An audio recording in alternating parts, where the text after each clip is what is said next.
Can everybody see my screen? Yes, And it has the PowerPoint on there? I Yes. see it. Okay, I want to make sure. Okay, so hi everyone. Good evening. My name is Anterris Turner, like he said. I know Anterris is kind of long, so you can call me Miss T if we happen to speak, so that you don't have to say a mouthful.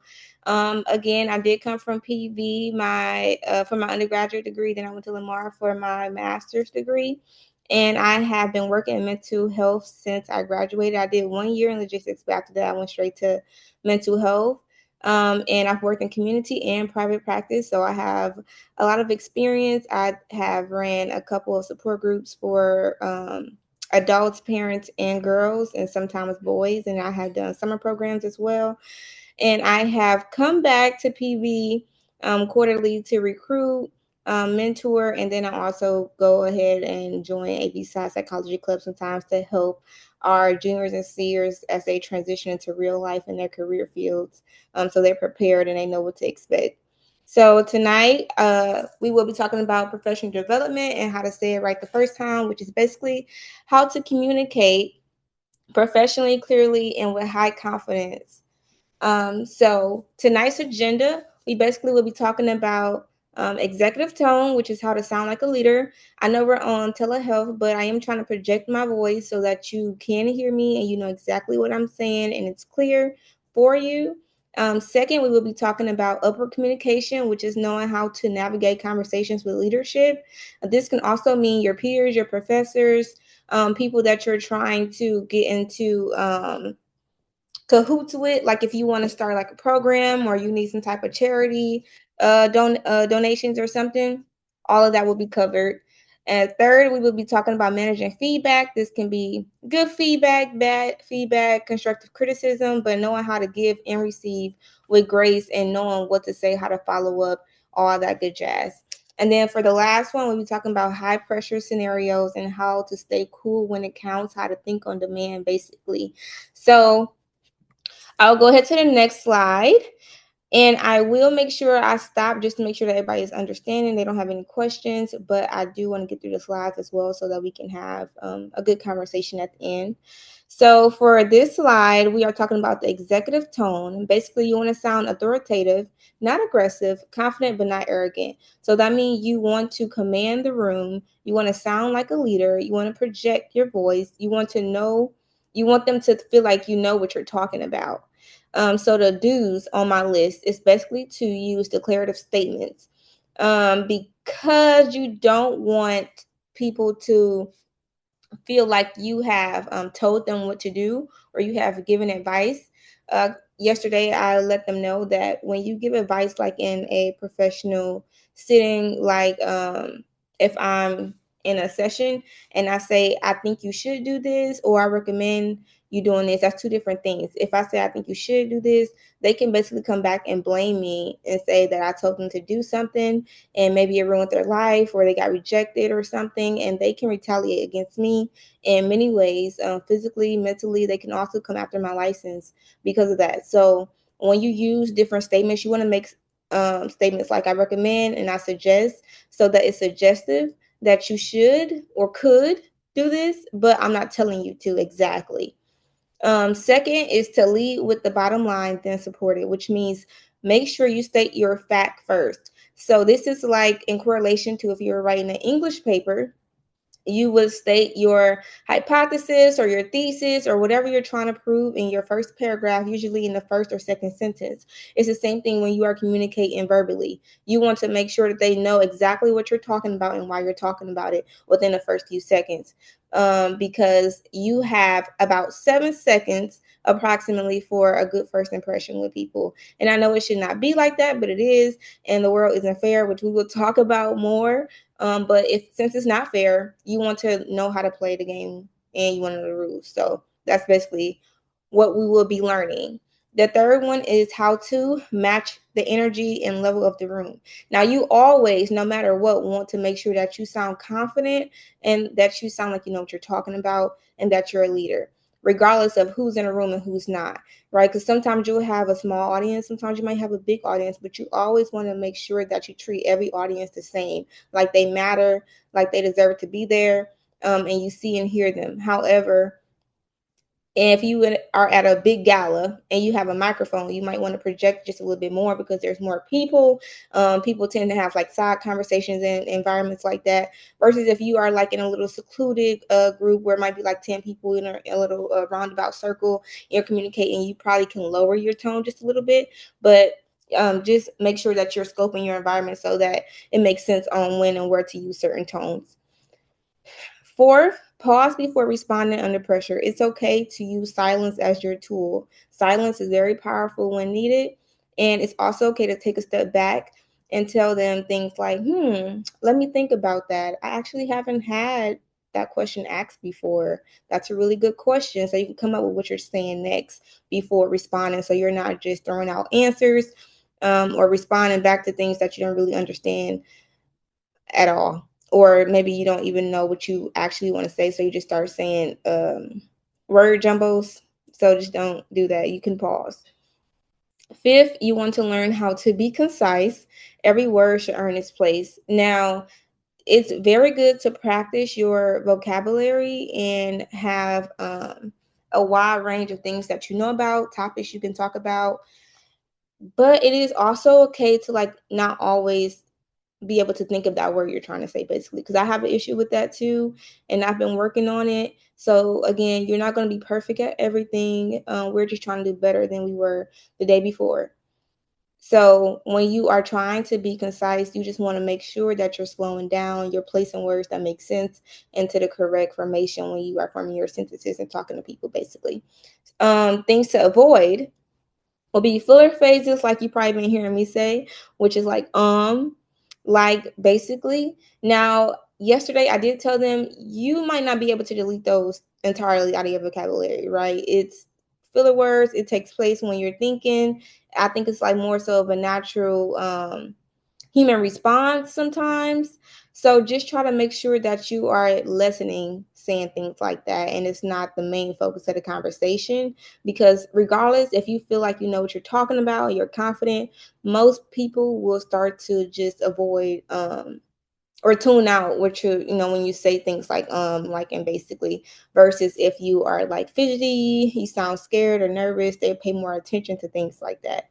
Second, upward inflection, which is questioning your own points. You want to make sure that you know what you're talking about very well, but you also know the opposing team's counterpoints as well. So you can say things like, I know people might think this, but this is why I believe this. So you are very versed in what you're talking about, and you're not questioning yourself on if you believe it or not.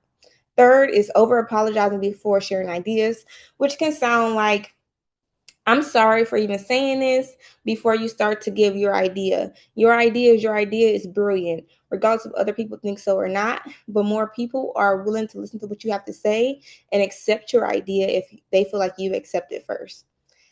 Fourth is hedging language. Like, I'm not sure about this, but you are sure about it. If you're going to speak up and if you're going to say something, be sure. And then lastly is speaking too fast when you're nervous. So senior year, I was supposed to run a class to get a grade for my assignment for a psychology club, and it was supposed to be 30 minutes, and I got up there and I ran through my PowerPoint so fast that I was done in 5 minutes, and it was like the most embarrassing situation I've ever been in. I still tell everybody about it to this day, and you don't want to do that. So the way to not do that is to give yourself space in between your words, in between your points, and in between your PowerPoint. I mean, in between your slides when you're doing the PowerPoint. So if I'm talking and I go over this slide, after I get done, I'm going to say, hey, do anybody have questions? Do anybody need clarity? Do anybody need me to follow up on anything? And I just give you a little space before you prepare for your next slide. So before we go to the next slide, do anybody have any questions? I can't see my screen. We'll let you know if they come in the chat, so you don't have Okay. to worry about the chat. I'm like, I can't see my screen. Okay, so for the over communication one, we're going to learn how to talk to leadership, your peers, your coworkers, and not at them or around them. So when you're talking to someone and you want them to listen, and you are actively listening, you want to feel heard and you want them to feel heard. You don't want to talk at them like you're teaching them something or they're below you. You don't want to seem like a superior and they're an inferior to you. You want it to seem like they are an equal, they are at your level, and you both are discussing something that matters to you both. So we're going to follow the bluff framework, which is bottom line up front. So we're going to start at the B, which is your bottom line, which is what I talked about last slide, which is just to state your point within the first sentence. What point are you trying to make? What are you trying to prove? L is less is more. Sometimes it take a little bit more to prove things or to talk about things, but it's okay to just say exactly what you need to say and leave it there.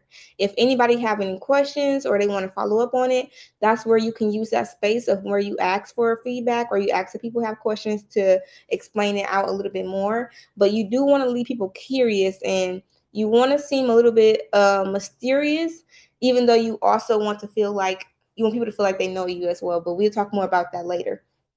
And then the U is to use your data. I don't care if it's your lived experiences, it's actual data from like backed articles, but you do not want to lead with your feelings and your emotions and more so with facts or more so with things that you can talk about and prove. And then last but not least is F, which means to frame your next steps, which means you will end your communications, your conversations with a clear ask or recommendation. So if we're at a gala and you have a speech, the last thing you might want to say is, I would love if everybody could donate $50 tonight. It will be going to the cancer hospital for this treatment.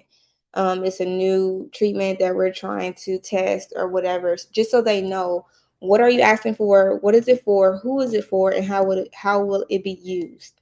And then the pro tip is before any meeting with leadership, answer these questions yourself. What do I need them to know about what we're talking about? What do I need them to decide while we're talking? And what do I need them to do when we're done? If you can hit all three, you basically then ace the conversation. So, do anybody have any questions, feedback? Okay. The third one is learning how to manage your feedback. So, we're going to go over 3 talking points. So, the first one is receiving feedback. This is more of the common one that you're going to run into is receiving feedback, especially when you are headed into career paths, when you are extending your education out, because you are applying for things, you are doing interviews, etc. So first, say thank you first always. So thank you for this opportunity. Thank you for taking this meeting with me. Thank you for doing this interview, etc. So they just feel like you appreciate the opportunity to be there. Second, ask, can you give an example? Even if you really don't need an example, it's almost like one of those things like when you're in an interview and they say to always ask a follow-up question. This is basically that as well.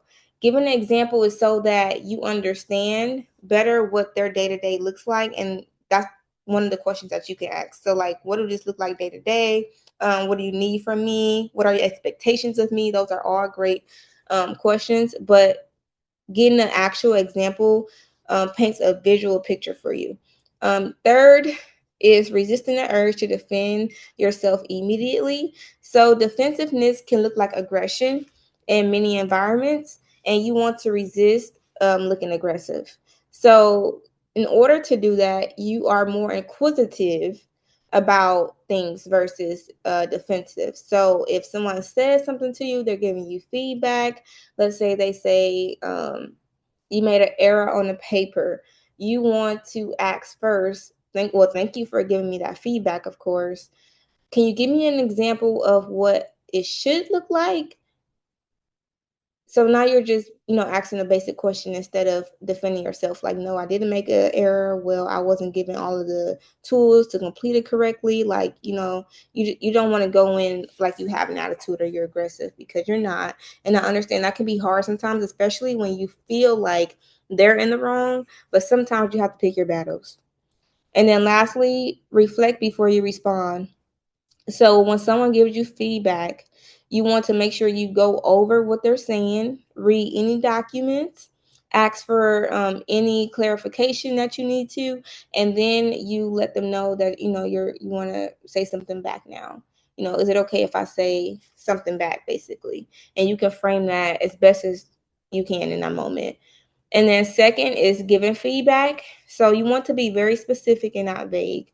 So if I'm being very specific, I'll say, "Hey Rachel, you did awesome with your interview. I was just wondering if you could have spoken up a little bit more, if you have any issues with communication that we can work on together, dot dot dot," right? I'm giving her exactly what happened in the interview, like what I noticed in the interview is that she spoke low in the interview, and if she need any help with learning how to communicate. So that goes to our second point of using "I notice" versus "you always." So third point is not focusing on the behavior, and focusing on the behavior and not the character of the person. So if you say "I noticed this behavior," that's something coming from your experience and your perception of who you were in that moment and who they were in that moment, and not giving an overall broadcast of who you believe they are, which is their character, because you don't know what someone do outside of you, outside of the environment that you are in, and you don't want to generalize like that because it can give off like it's like a nasty feedback kind of. It can give off messy. You just don't want to be put in that category, so you want to stick with the "I noticed" and focus on the behavior at hand. And then you want to end with a forward-looking ask. So I'm expecting in a week that you will have this fixed. If you need any follow-up tools or resources, please let me know. You want to make sure that you are supportive when giving feedback because people do need support. Everyone do not know they're working on things just like you.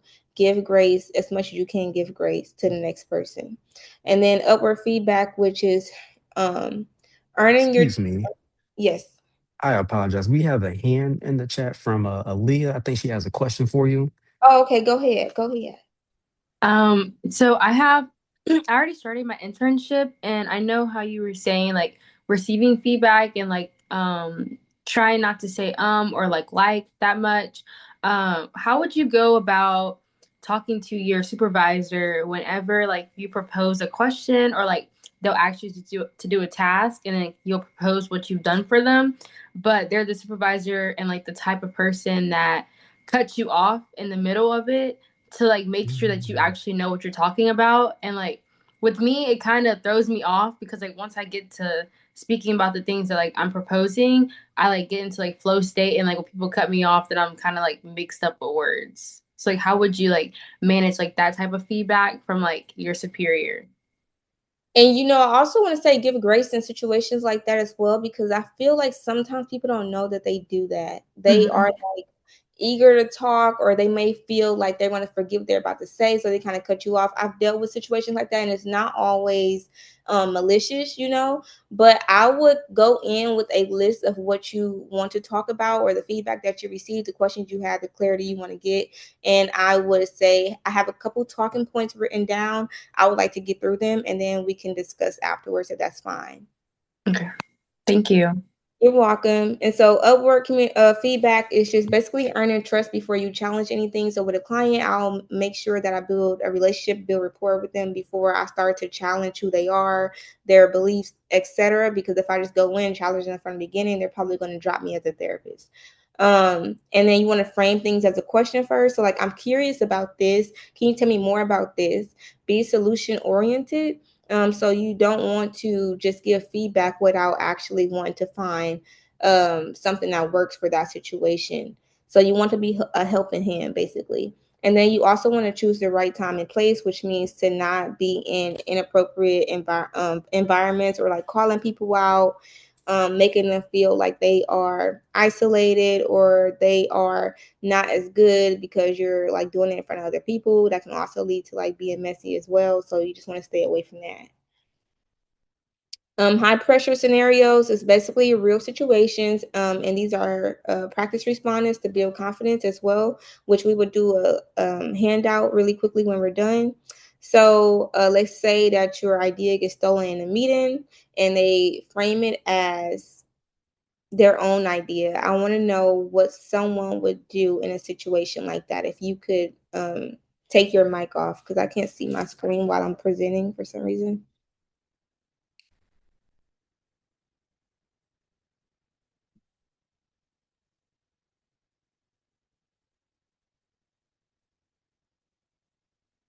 Nobody want to answer for me? I can. Okay. In a situation like this, I mean, since I'm not the superior, I kind of would just like let my boss or professor just utilize the idea, because I can't really say anything given the opportunity that I'm given being an intern. And then like after, maybe like when we have like our meeting times one-on-one to express like how we feel, like behind closed doors, just be like, hey, I kind of really didn't like how you took all the credit for what I did. Like maybe like let's kind of regroup next time, or just be like, this is what me and my intern worked on, something like that. Yeah, I agree that seeing them afterwards is one of those things where we just talk about upward communication and knowing when to do it and when not to do it, because it's time and place. But I definitely think that it should be corrected and it should be acknowledged still. So you definitely want to say something. Maybe you say that you guys can collaborate. Ask them if it was the reason why they did that. If you need to place a boundary, place a boundary. But that was really good. Thank you so much for answering. Can I add something to that, Yes, Anterris? go Okay. ahead. My name is Cassandra Corley, and I'm the Director for Career Services at Prairie View. And one of the things I thought about when that situation happens, when you're having that conversation, I'm glad you were able to use the Yeah. idea that I had. I'm very pleased about that. And, so that's letting them know that that was your idea. I don't think it's always the appropriate thing to kind of chastise a leader in that environment, but you might want to acknowledge the fact that I realize we use that idea, and just acknowledging from that perspective so that they know. Um, that's just Yeah. a point. Uh-huh. I agree with that, because you don't want to make yourself like the odd one out where they start to retaliate. That's why I suggested maybe asking if you can collaborate instead or something like that, so they feel like you want to work with them and like not against them. So for this slide, I basically did a survival guide. It says freshman, but you can always use it in any environment. So first you want to make sure that you go into office hours. If this is a career or some type of internship, is still very much true. So you can go to the person that you report to, your boss. I did that at work. I will have meetings. I will ask for feedback, things like that, just so they know who you are, to remember your name, your face, and it pays off in the end, trust me. And then second, you want to always introduce yourself first. You don't want to seem shy. Like, I know if you go to class in college, you kind of want to sit like in the first two rows, just so you seem confident, like you seem eager to learn, like you're a leader, those kind of things. On your calendars, which is the third one, which means to um, have your calendars be organized, be structured, put everything in your calendar. Even if it don't really matter and you kind of remember, I just want you to get used to putting things in your calendar and knowing how to organize your time, basically, so you can have great time management. And then fourth is to find your people early, like joining one or two clubs, start your networking. Even if you are scared to communicate and you don't think you do the best at it, just try. Conversations, like regular conversations, practicing during those times, and just trying your best to like introduce new vocabulary in those times where you like aren't scared, or your guard is kind of down. That works perfectly well as well, because I promise you, I have gotten most of my jobs from talking to people, and I don't even know what I'm talking about half the time, but people remember you because you talk to them. So don't be ashamed to talk. And then remember, when things get hard, you still got this. So, like, if you fail a test, remember that you have options. You can go to professor's office hours. You can also email them if it's like in a moment you really need an answer. But showing up in person matters more a little bit. So you can also do both. And asking them questions like, what did I miss? How can I close the gap? What resources can I use? Visiting like tutoring and the academic support center.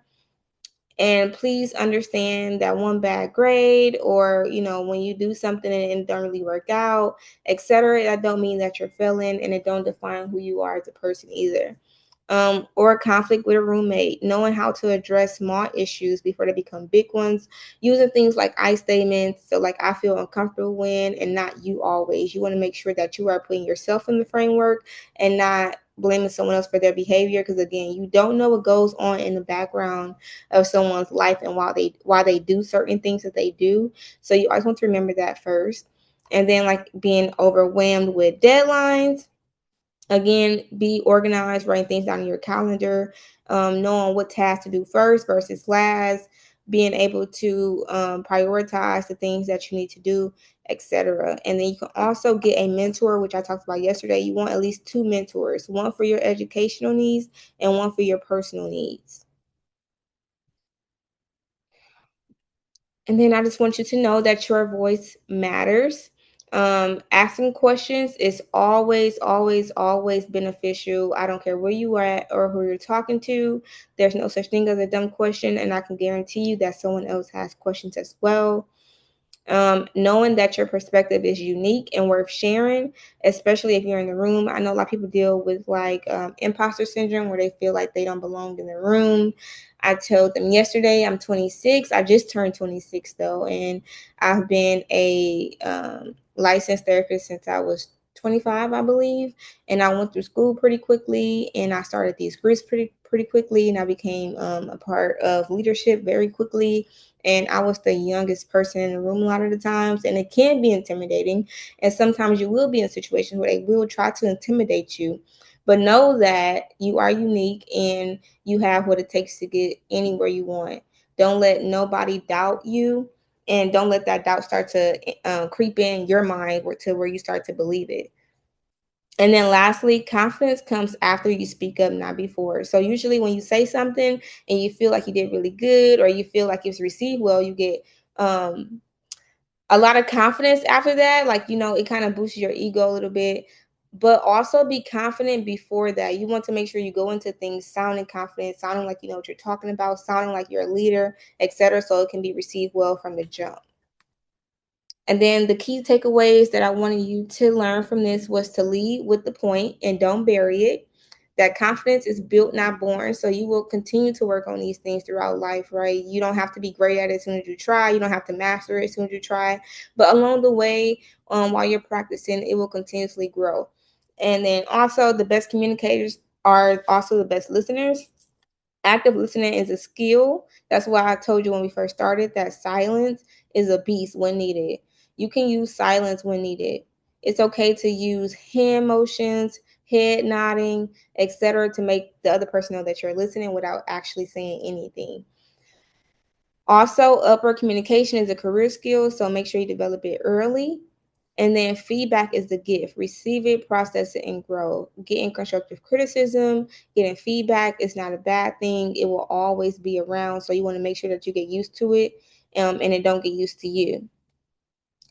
So I have a handout where I just wanted to go over 2 questions really quickly, and I need 2 volunteers to answer the questions.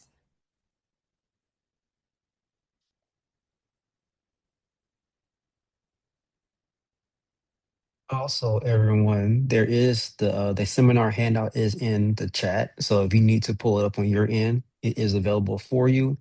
We do have one person who raised their hand. So those who raised their hand, come off on mute so that way we can hear you. Okay, so I can't see my screen, y'all, because I'm sharing. So one of y'all just gonna have to choose to go first. So I'm about to read the situation for you so you know what we're doing though. So situation 1, you are the one that's receiving the feedback. Your supervisor says your report had a lot of errors in it. I expected better from you. The defensive response will be, well, I was really busy and nobody gave me enough time. But I want you to rewrite this using the bluff feedback principles that we talked about and went over in the PowerPoint. So who's going to do number 1?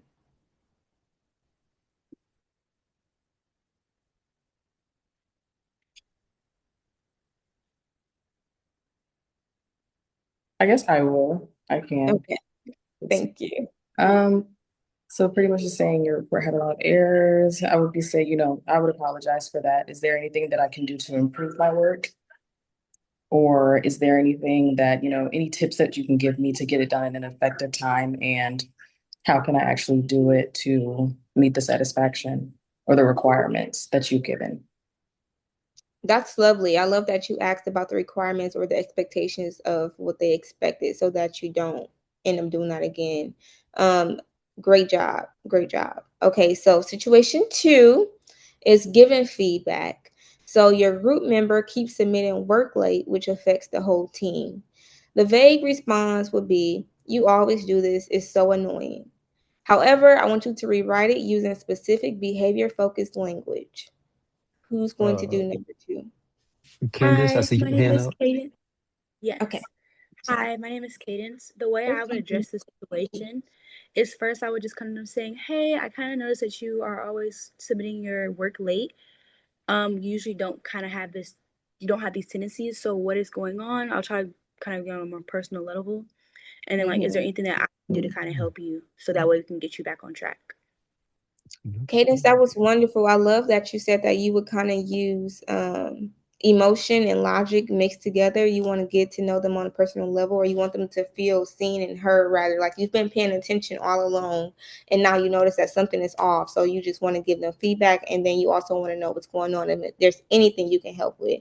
That's really good. I also gave them yesterday the sandwich method, which is basically giving a compliment, stating the feedback or the behavior that needs to change, and then giving a compliment again at the end.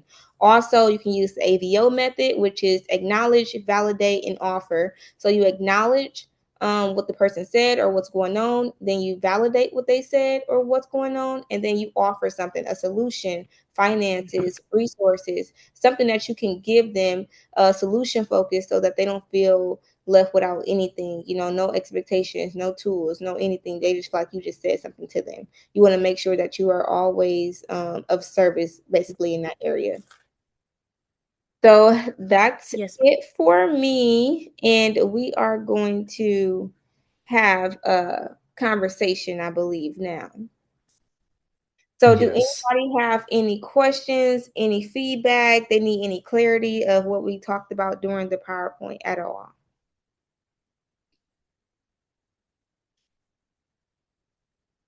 Nope, you good? Okay. So, Um, go ahead.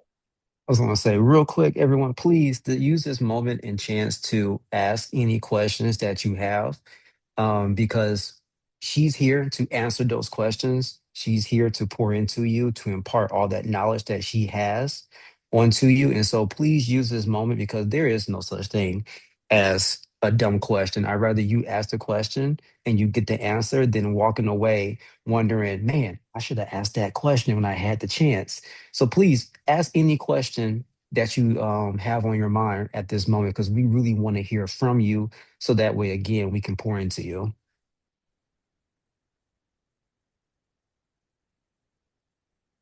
So just to add to Ms. Turner and Dr. Thomas's comments. It doesn't have to be a question about the subject matter. If you're going through something on your internship right now, or a question that you have on how to handle a situation, anything that you are going through, this is an opportunity to have feedback from people who care about your success. And so you don't have to go in there tomorrow and try to deal with it without some feedback and some insights from somebody else's perspective. So um, any kind of question you have about your internship, I think will be helpful.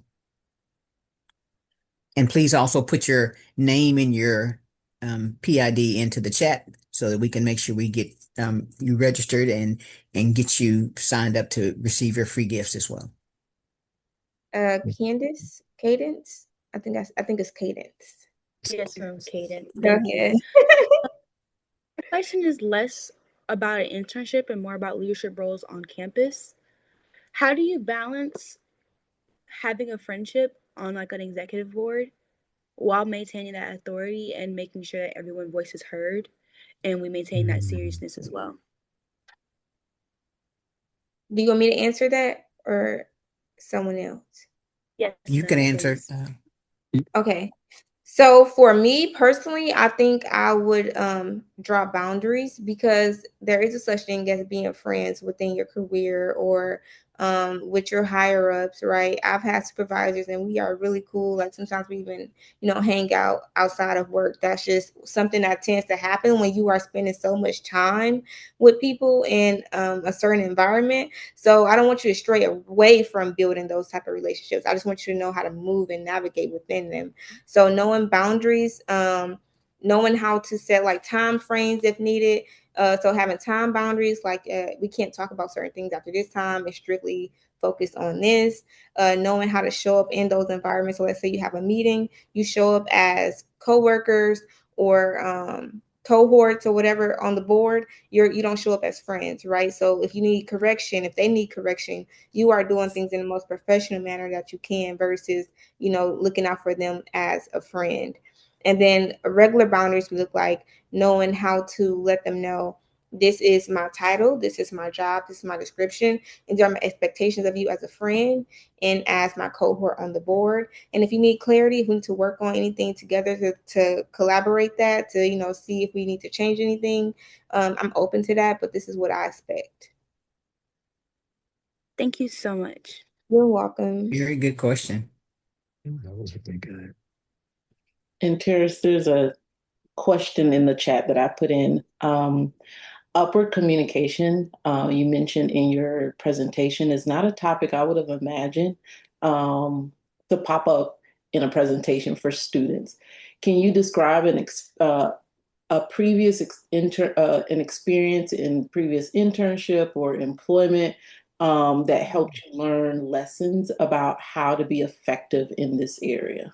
So actually, I think I learned this more when I first got into the mental health field because I wasn't a therapist when I first got in. I was a qualified mental health professional. So I had many superiors at that point. At that point, you're like at the baseline, right? But maybe 2 or 3 months in, I started my girls group, and girls group just like flew off the handles like really fast. Like even I wasn't expecting it, but I was pouring a lot into that.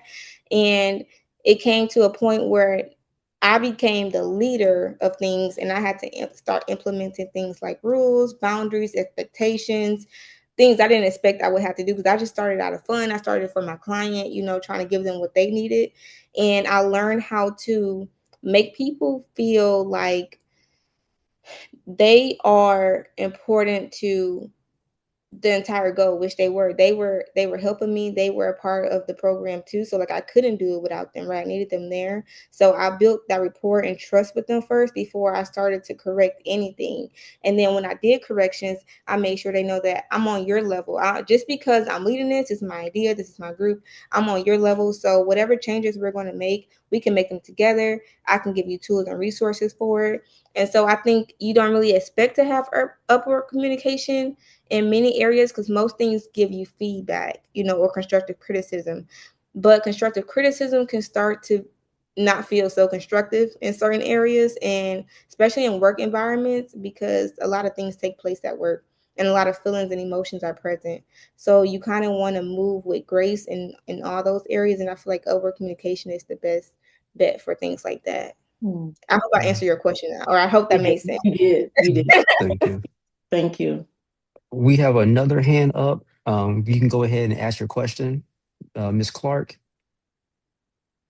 Hello, everybody. My name is Anastasia Clark. I'm a senior accounting major at Prairie View University, and I'll be interning with Corbridge Financial this summer. It's my internship starts next week, but my manager, our functional manager, he asked if we could have a meeting this week so we can have like an introduction phase, and he can tell me more about the department. Never had one of those, so I'm a little nervous.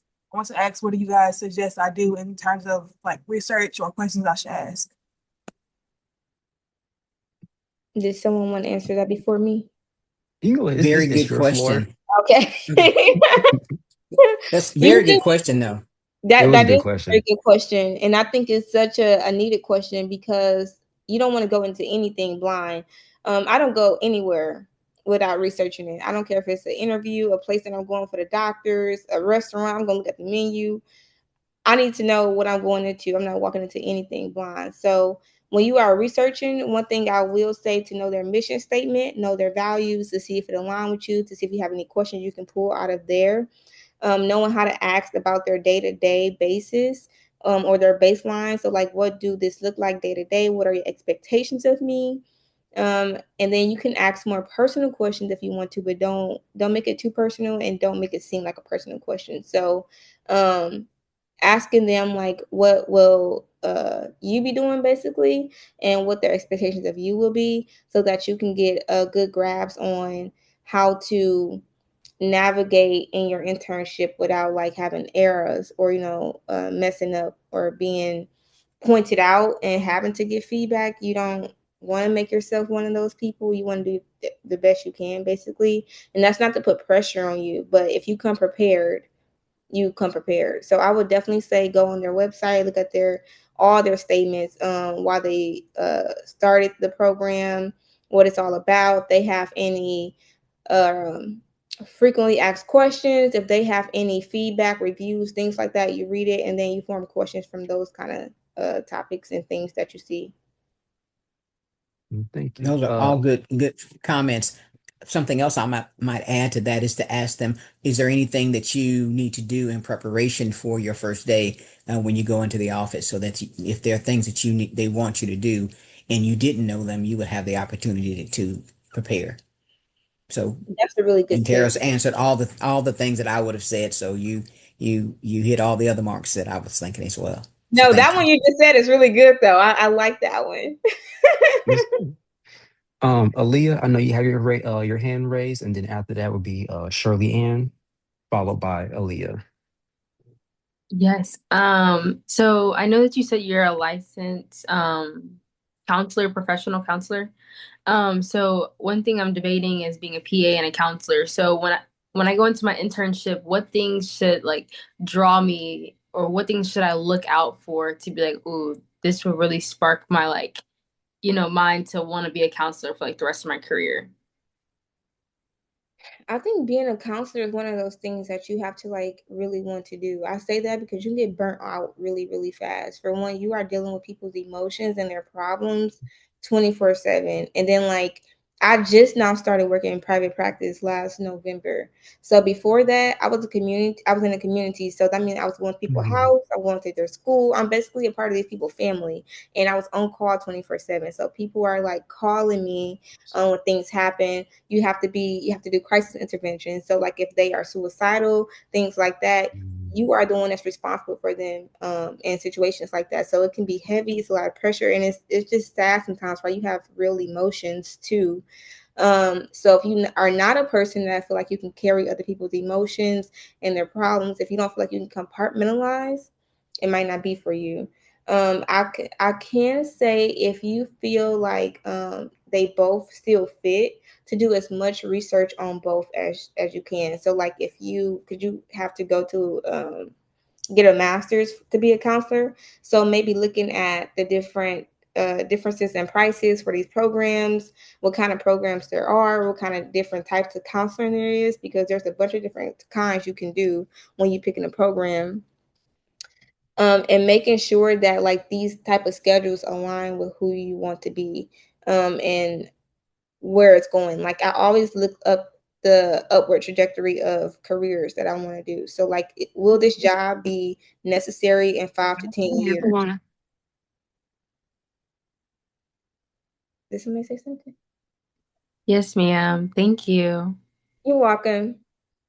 Riley, Shirley, I know you have a question. Hello, my name is Shirley Ann. I'm an incoming sophomore majoring in mechanical engineering, and I'm interning at Cortlet this summer. My question was, how would you go about a situation where you don't have full confidence in your knowledge for what you're expected to contribute or know in situations for your I'm, internship? I'm gonna give my answer, but I'm also gonna say you might want somebody else answer, because I'm like a very honest person. Like I'm like very upfront. So I'm gonna straight up say like hey, I don't think I know much about this topic, and I will ask for resources and feedback on how to, basically get up to speed, basically indulge in some things that I might need to research, things that I might need to do. When I started working in private practice, and I started working strictly with marriage and couples, and I come from working with like families, teens, children, that type of thing, right? I did do couples, but like not as much. So I straight up just asked them for programs that I could learn from, which they sent me with no problem. And then I asked for resources, and they said they would also they put like some resources on my board, so I was able to research. But I have just always been honest about where I lack at. Even in a conversation when somebody say something or they ask me about something, I just straight up will be like, I don't know much about that, but now I'm interested. I'm going to go do my research on that. I'll give you an answer when I have one, stuff like that. But somebody else might have a more professional answer for you, because that's how I have always navigated situations like that. Thank you. So I'd like to add something to Anterris's comment, and you're right about just being honest. But what I will tell, excuse me, all of you guys is most companies do not expect you to have all the answers when you go into an internship. That's not an expectation. They expect to teach you. They expect you not to know things, and they're using this as an opportunity to teach you more so that if you decide to come work for them longer term, you've already crossed over some of those hurdles. So that's the first thing. And so don't feel bad that you don't know everything because they don't expect you to. And as a sophomore, there's so many more classes that you've got to go through. So just know that. The other part of that is, Anteris mentioned do some research on your own. So if they give you a project, it's important that you take the time and the effort to do some research and learn about some of that yourself. It's okay not to know it all, and it's okay to even tell them, I really didn't understand much about this particular topic, so I did some research last night and I learned this. Is there anything else that that might help me get up to speed so that I can help my team, or I can complete the project that I'm working on? So it's okay to do that, but also show some initiative that you did some research or you did some looking to find out some more about that as well. So that's just another way to handle that, along with being open and honest. It's understanding you don't have to know it and then doing some work. Okay. I agree. And to add on to that, you always want to remain teachable anyways. You don't never want to be like a know-it-all, like you know everything. So always remain teachable. And a wise man that know everything, know that they know nothing at all. Like the older you get, the more you realize you really don't know anything. The learning curve continues to open and open and open and move and shift as you get older. So you always have something to learn. So just be teachable in those moments as well. And then I had one more thing I was going to say, but I can't really remember. But if I remember, I'll come back to you. Okay. Shirley, and that was a great question, though. I like the fact that you asked that question. So thank you for being bold enough to do that, because I'm sure other people have that same situation where you don't feel confident. And sometimes we feel less confident than others because we think they know more. And a lot of times they don't. They're taking the same classes that you're taking, and they probably have the same level of knowledge that you have.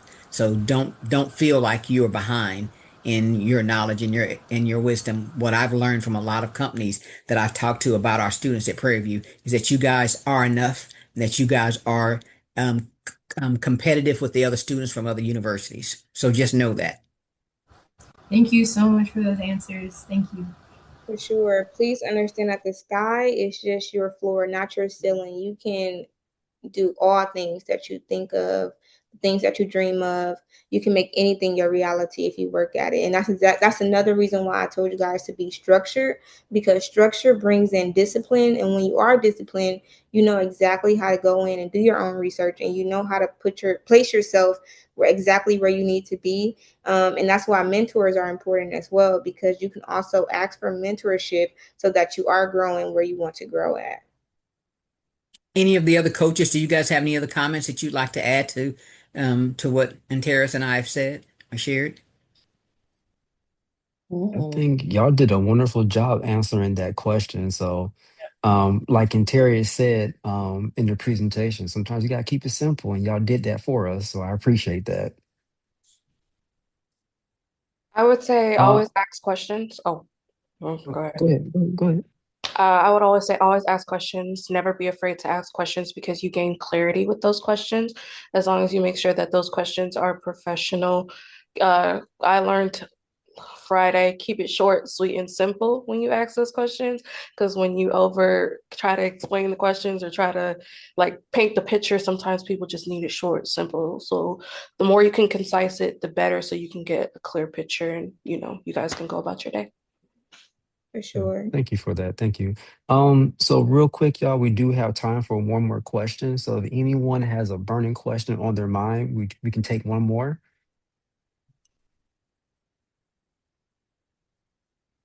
I do want to ask them my question from last night Last too. night, yeah. Oh yeah, go ahead. Okay, so what is something you want your future self to thank you for in 5 years? I'll repeat it one more time. What is something you want your future self to thank you for in 5 years?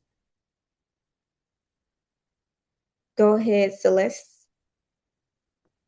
Okay, hi, can y'all hear me? Yes. Yes. Okay, hi everyone. My name is Celeste Jefferson. I am a junior biology major on the pre-dental track. And I think that's something that I want my future self to thank me for in the next 5 years is that I took the chance and the opportunity for everything that was presented to me. I think sometimes, we pass up on things or opportunities because we feel like, well, I don't know if it will be a good fit or I don't know if it will work out, but just being able to take the risk because honestly, you never know where it may lead you. Exactly. That's so good. I'm so proud that that's something that you figured out real early Thank on you. because in college, I for sure feel like I missed out on so much because I was shy. And now looking back, I'm like, that didn't even exist. Like that was not real. Like when you go into something, you already know the two answers, which is yes or no. You either got it or you don't. And if you don't got it, you can try again and again as many times as you want to, basically. So like I definitely want to just tack onto it. Don't be scared to do those things. Just try. Just put yourself in those environments. Do the best you can. And if it don't work out, it just don't work out. But don't deny yourself the opportunity to see if it will. Thank you so much, Celeste. Cadence, go ahead. Les kind of took a little bit of my answer, but I will also say just kind of like stepping out of my comfort zone and taking the risk, especially taking a risk when no one's kind of there to give me the advice about it. That's For really what I sure. would say. For sure. You always can grow, evolve, add on, become better, practice. Those things will always exist in this life. And you can always learn new things. You can always change your course, your career. Like it's so many things, the possibilities are endless. And I want you guys to know that your reality is whatever you make it. That's Okay, I hope awesome feedback, Anterris. I mean, you've done a great job, and I'm so impressed with the presentation that you've given at 26. Can you? Looks like Anastasia has a question, so I'm gonna let her ask her a question. okay. Yeah, I just wanted to comment on the question you guys had asked about what's something I will want my future self to be thankful for the next 5 years. I would say my work ethic and my dedication to always wanting to grow in some part of my life, because that has gotten me to where I am today, and I'm very grateful that I never stopped, no matter what was going on in my life. So those two things. I agree. And I want to say something when I mentioned it at the beginning of our PowerPoint where I said that life is not fair. Fairness don't really exist, right? But I'm gonna tell you what kind of separates people from the people that kind of get far versus the people that don't is the discipline to keep going, basically knowing how to be resilient through adversity, because not everybody can be resilient, and I understand in those circumstances that sometimes we are just a victim of our circumstances and it's hard to keep going. But when you can be resilient and you can make sure that your hard work is working even when your talent isn't, you can get through basically anything and you will soar because you are kind of beating out the people that's not going to do the hard work.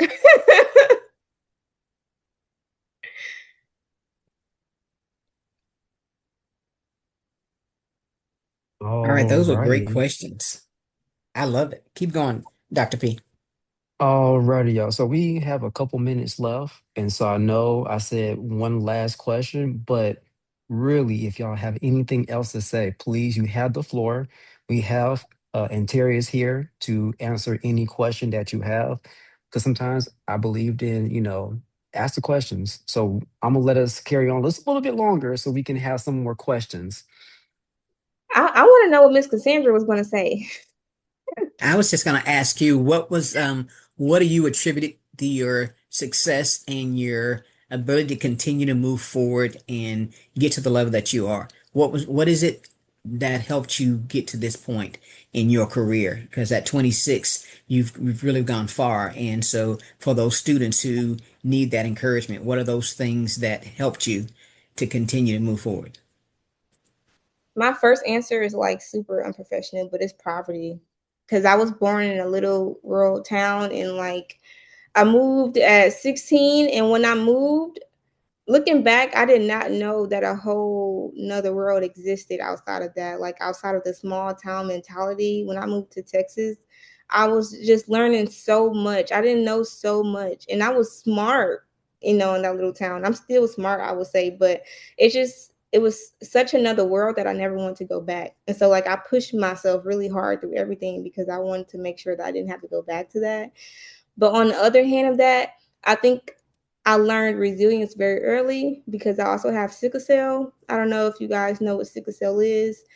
Sickle cell Mhm. anemia disease, and I would have to like be out of class for 2 weeks. I would sometimes be in the hospital, so I had to just bring my laptop and my iPad, and I just work in the hospital. I just learned how to like make things work for me even when I couldn't do what I needed to do. But that came from me having like structure and discipline, which I kind of learned on my own because I do not come from a formal family either. And I think the need and want to be different kind of just disciplined me to have the kind of resilience and power that I needed to sort through things. So thank you for sharing that. And I do understand. Probably a lot of us have come from a position of, I just wanted to make sure um, I lived better than what I came from. And so that experience will take you a lot of places and keep you motivated. And so we do thank you for your time and your openness. And I hope you guys take a lot from back from what Anterris has shared with us today. She did a great job, and we thank you for all you've done and shared.